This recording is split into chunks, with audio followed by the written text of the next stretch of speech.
देखो मार्केट में आपको भी पता है कि बहुत सारे लोग आते हैं, लेकिन इसमें जो सक्सेस रेशियो है वो 1-2% ही है। कुछ चीज़ें मैं आपको ऐसे ही बताऊंगा सपोर्ट और रेजिस्टेंस के रिगार्डिंग।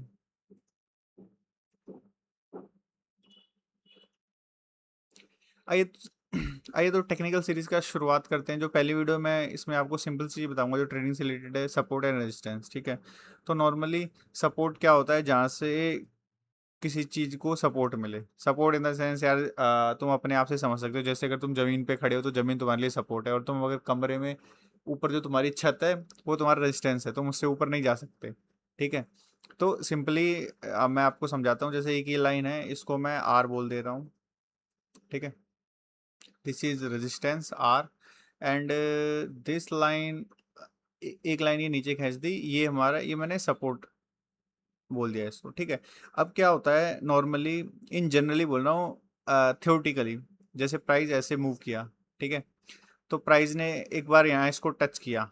ठीक है। फिर प्राइस वापस लोअर आई, फिर प्राइस ऊपर गया, फिर प्राइस ने इसको टच किया, प्राइस फिर यहाँ से गिरने लगा।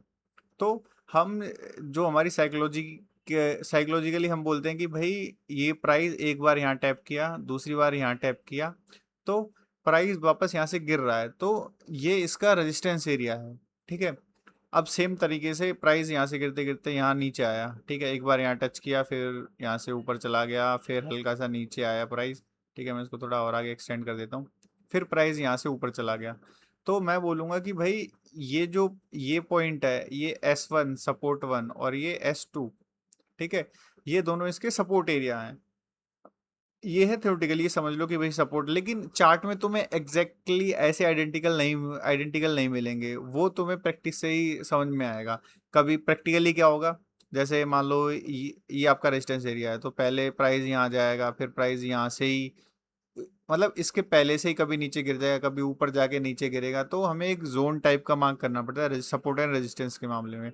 तो जितना, अब बात आती है कि भाई कौन से टाइम फ्रेम का जो हमारा सपोर्ट रेजिस्टेंस वो मार्क करेंगे। तो जितना बड़ा टाइम फ्रेम पे सपोर्ट रेजिस्टेंस होगा वो उतना ज़्यादा स्ट्रॉन्ग काम करेगा। एग्जांपल के लिए अभी चार्ट पे चल के देखेंगे। ठीक है। एग्जांपल के लिए अभी हम, ये बीटीसी का चार्ट है, तो बीटीसी के चार्ट पे आ जाते हैं। ठीक है। तो यहाँ पे आप, अगर मैं 1 आवर पे कर दूं, 1 आवर पे थोड़ा नीट एंड क्लीन चार्ट है। ठीक है। अगर मैं आपसे पूछूं तो यहाँ पे सपोर्ट रेजिस्टेंस क्या है, तो सिंपल सी बात आप बोलोगे, आप यहाँ से एक बॉक्स टूल उठाओगे, आप ये एक इसको रेजिस्टेंस एरिया बोल दोगे। ठीक है। इसको रेजिस्टेंस एरिया बोल दोगे कि भाई जब भी प्राइस यहाँ इस पे टच होगा, मतलब तो भाई नीचे गिरा तो ये रेजिस्टेंस एरिया है। ठीक है। और अब मैं आपसे पूछूं कि तो सपोर्ट एरिया कौन सा है, आप यहाँ से एक कैंडल से ड्रॉ करोगे, तो भाई ये आपका सपोर्ट एरिया है ना, ये एक एरिया है। ठीक है। ये प्रॉपर एक जोन सा है। तो अब अभी आप देखोगे कि प्राइस यहाँ पे आया, फिर ऊपर चला गया, फिर एक बार आया, फिर ऊपर चला गया, तो ये हमारा एक सपोर्ट एरिया है। मैं इसको यहाँ पे लिख देता हूँ, ये हमारा सपोर्ट एरिया है। ठीक है। अब हमारा रेजिस्टेंस एरिया क्या होगा 1 आवर के टाइम फ्रेम पे। एक तो रेजिस्टेंस आपने, मैंने ऊपर ये ड्रॉ कर दिया। ठीक है। और एक दूसरा रेजिस्टेंस एरिया आप इसको भी ड्रॉ कर सकते हो, ये वाला एरिया। ठीक है। इन जनरली मतलब ये डिपेंड करता है, ये तो मैंने पूरी कैंडल मार्क कर दी, और आप ऐसे भी पर्टिकुलर लाइन भी ड्रॉ कर सकते हो कि भाई ये सपोर्ट एरिया है। ठीक है।